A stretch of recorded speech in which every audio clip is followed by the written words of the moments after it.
స్వేచ్ఛ TV Telugu YouTube channel ప్రేక్షకులకు నమస్కారం. కోవిడ్ సెకండ్ వేవ్ కారణంగా పెద్ద ఎత్తున ప్రజలు కరోనా బారిన పడుతున్నారు, మరణాలు కూడా సంభవిస్తున్నాయి. అయితే ఈ దశలో సీరం ఇన్స్టిట్యూట్ వారు రకరకాల రేట్లను ప్రకటించారు. సెంట్రల్ గవర్నమెంట్కి అయితే 150 to 200, స్టేట్ గవర్నమెంట్స్కి అయితే 400, అదే ప్రైవేట్ ఇండివిజువల్స్కి అయితే లేదా హాస్పిటల్స్కి కార్పొరేట్ చైన్స్కి అయితే 600. భారత్ బయోటెక్ వారైతే ఇంకా రేట్లు పెంచారు. వారు ప్రైవేట్ వ్యక్తులకి అప్ టు 1200 కూడా ఛార్జ్ చేస్తామని చెప్పారు. అయితే నాకు ఇందులో ఉన్న ఒక గ్లిచ్ ఏంటంటే, ప్రభుత్వాలు ఒక పక్కన ఫ్రీ వ్యాక్సినేషన్ని ఆఫర్ చేస్తున్నాయి. సెంట్రల్ గవర్నమెంట్ మోడీ గారే స్వయంగా ప్రజలందరికీ ఉచితంగా వ్యాక్సిన్ ఇస్తాము అనే అర్థంలో మాట్లాడారు. ఎలక్షన్ ప్రామిస్గా కూడా ఉంది అది. బీహార్లో ప్రీపోల్ ఎలక్షన్ ప్రామిస్ అది, ఫ్రీగా అందరికీ మేము వ్యాక్సినేషన్ చేయిస్తాము అని. అట్లాగే డిఫరెంట్ గవర్నమెంట్స్, ఆయా రాష్ట్ర ప్రభుత్వాలు ఫ్రీగా వ్యాక్సినేషన్ చేస్తామని మాట్లాడాయి. పోల్ ప్రామిస్గా ఉంది అది. మరొక పక్కన రాష్ట్ర ప్రభుత్వాలు 400, 600 ఎంతైనా సరే ఆ ఖర్చును భరించి మేము కూడా ఉచితంగా ప్రజలందరికీ టీకా అందిస్తామని చెప్తున్నారు. అయితే నాకు వచ్చిన సందేహం ఏమిటంటే, పాపం ఈ ప్రైవేటు వ్యక్తుల దగ్గర నుంచి ఎవరు కొంటారు, ఎవరు చేయించుకుంటారు? ఎందుకంటే ప్రభుత్వాలు ఇలా పోటీపడి ఫ్రీగా వ్యాక్సినేషన్ని అందిస్తుంటే central government, state governments, private individuals అంత ఫూలిష్గా ఎలా 600కో 1200కో ఈ సీరం ఇన్స్టిట్యూట్ దగ్గర నుంచి, భారత్ బయోటెక్ నుంచి కొంటారు? ఇది నాకు అర్థం కావటంలా. అసలు వారికి అమ్మటం దేనికి? ఫ్రీ వ్యాక్సినేషన్స్ ఆఫర్ చేసేటప్పుడు ప్రైవేట్ ఇండివిజువల్స్కి ప్రత్యేకంగా ఎందుకు ఇవ్వాల్సి వస్తుంది? అసలు అవసరమే లేదు కదా. గతంలో ఎలాగైతే సెంట్రల్ గవర్నమెంట్ కోటా నుంచి మీరు ప్రైవేట్ వాళ్ళకి అందజేశారో అట్లాగే అందజేయచ్చు కదా ఇప్పుడు కూడా. ఇది నా సందేహం. అయితే చాలామంది నువ్వు చాలా పొరపాటు పడుతున్నావు, జరిగేది అది కాదు అంటున్నారు. జరిగేది ఏమిటి అంటే, వారు చెప్పే దాని ప్రకారం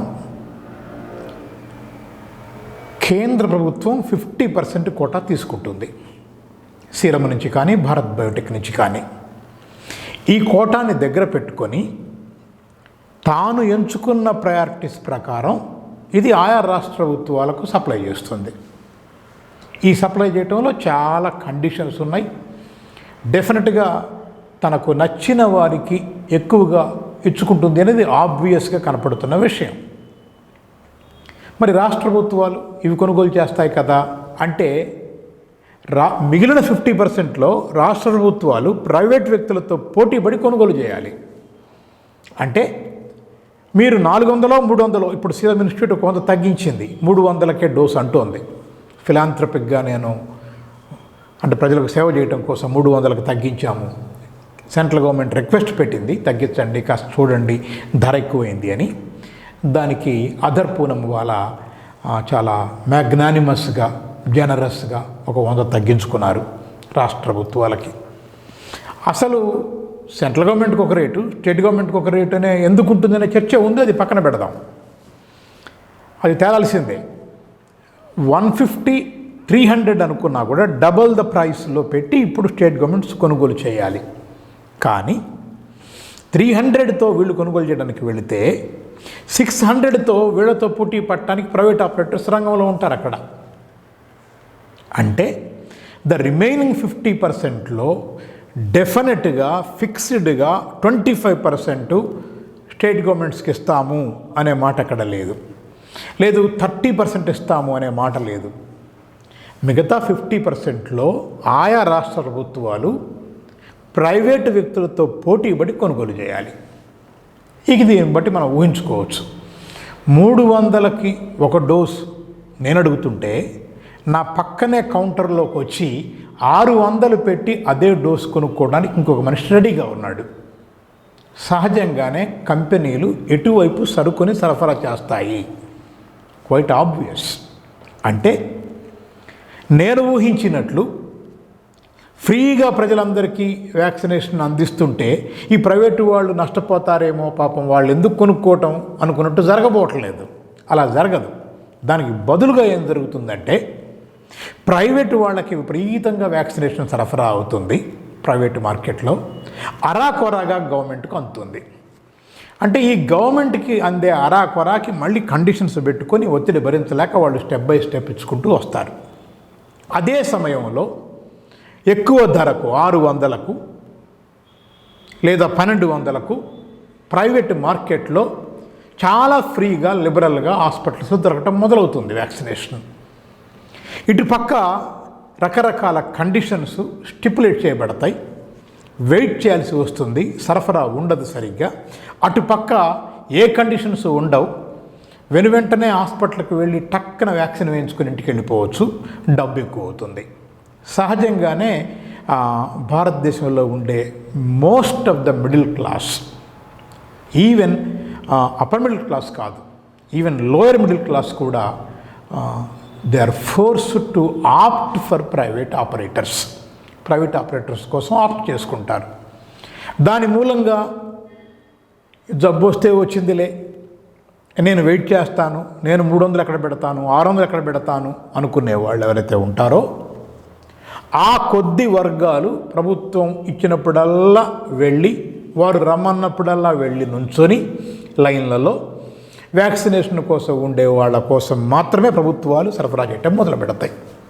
అంటే by and large big chunk group of people ఏదైతే ఉందో ఆ బిగ్ చంక్ ఆఫ్ పీపుల్ వీళ్ళకి ప్రైవేట్ వైపుకి సైఫన్ కావాల్సిన పరిస్థితికి వస్తుంది. అంటే అల్టిమేట్గా ఏమవుతుందంటే minuscule minority number of people, కొద్ది మందికి ప్రభుత్వం తన సామాజిక బాధ్యతగా ఇచ్చుకుంటూ వెళుతుంది. ఈ లోపుల్లో ప్రజలు హడావుడిపడి తొందరపడి కొనుక్కున్నారు. వాళ్ళు వేరే ప్రజలకి ఓపిక లేక వాళ్ళు కొనుక్కున్నారు. దానికి ప్రభుత్వం ఏం బాధ్యత వహిస్తుంది? ప్రభుత్వం ఏం చేయలేదు కదా. You are in a hurry and you went and bought it. నువ్వు వెళ్ళి కొనుక్కున్నావు, దానికి నన్నెలా తప్పుపడతావు అనే అవకాశం ప్రభుత్వాలకు వస్తుంది. వ్యాక్సినేషన్ బాధ్యత ఏదన్నా ఉంటే అది పూర్తిగా ప్రభుత్వాల మీద నుంచి పోతుంది. వారు ఇచ్చినప్పుడు ఫ్రీగా తీసుకోవటం కోసం నువ్వు వెయిట్ చేసే ఓపిక ఉంటే వెయిట్ చేయి. అది ఇవాళ నుంచి మొదలుకొని 1 year కావచ్చు, 1.5 years కావచ్చు. వారికి వచ్చే లోడ్ని బట్టి, వారికి దొరికే సమయాన్ని బట్టి, వారు ఎంచుకున్న క్రైటీరియా బట్టి నువ్వు వెళ్ళి నుంచొని చేయించుకోవాలి. గతంలో లాగా ఈ ప్రభుత్వాలు మనకి పల్స్ పోలియో కార్యక్రమం చేసినట్లు irrespective of status, irrespective of caste, creed, అన్ని చోట్ల ఎక్కడ పడితే అక్కడ ఫ్రీగా ఇవ్వటం అనేది ఆ ప్రామిస్ నుంచి ఇవాళ లేదు. అంటే లేదు అని అంటే లేదని చెప్పడానికి లేదు, ఆన్ పేపర్ ఉంటుంది. ఆన్ పేపర్ ఫ్రీ వ్యాక్సినేషన్స్ ఎవరు మాట్లాడినా, కానీ ఇన్ రియాలిటీ జరగబోయేది ఏమిటంటే ఇది జరగబోయేది. అంటే వ్యాక్సినేషన్ని కూడా ఒక పవర్ఫుల్ బిజినెస్ మోడల్గా డెవలప్ చేయడానికి సీరం ఇన్స్టిట్యూట్కి, భారత్ బయోటెక్కి కేంద్ర ప్రభుత్వం ఇచ్చిన సహకారం మాత్రం మనం మర్చిపోలేనిది. ఎందుకంటే ధరలు వాళ్ళే నిర్ణయించుకున్నారు. ఎంత తమకివ్వాలో, ఎంత రాష్ట్ర ప్రభుత్వాలకు ఇవ్వాలో, ఎంత ప్రైవేట్ వ్యక్తులకు ఇవ్వాలో, రేట్లు ఏమిటో ఆ స్వేచ్ఛను పూర్తిగా ప్రభుత్వాలు వారికి ఇచ్చేశాయి. అంటే ఈ పాండమిక్ సమయంలో ఉన్న ఒకే ఒక్క ఆప్షన్, అది ట్రీట్మెంట్ ఆప్షన్ అనండి, ప్రివెన్షన్ ఆప్షన్ అనండి, క్యూర్ అనండి, ఏదైనా సరే ఆ వ్యాక్సినేషన్ ఏదైతే ఉందో ఆ వ్యాక్సినేషన్ ఇష్యూలో ఇవాళ ఆయా కంపెనీల చేతులకు ఇంతటి స్వేచ్ఛ లభించటం అనేది నిజంగా ఆశ్చర్యకరం. కేంద్ర ప్రభుత్వం చూపించిన జనరాశియే కారణం దానికి. అంత జనరస్గా దాన్ని యాక్సెప్ట్ చేసింది ప్రభుత్వం. ఆచరణలో ప్రొడక్షన్స్ పెద్ద ఎత్తున ప్రైవేట్కి వెళ్ళటానికి కానీ, రేట్లు అనుకున్నట్టుగా వెళ్ళటానికి కానీ, ప్రైవేట్కి ఒకసారి వెళ్ళిన తర్వాత అది ఇంకా ప్రైవేట్లో ఇంకా బ్లాక్ మార్కెట్లకు వెళ్ళటానికి కానీ రకరకాల అవకాశాలు దాంట్లో కనపడతాయి గ్యారంటీగా.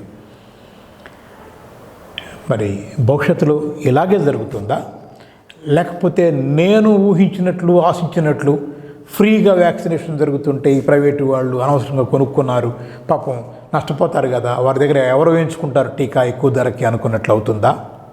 కొద్ది కాలంలోనే మనకు తెలిసిపోతుంది. చూద్దాం ఏం జరుగుతుందో. Thank you very much.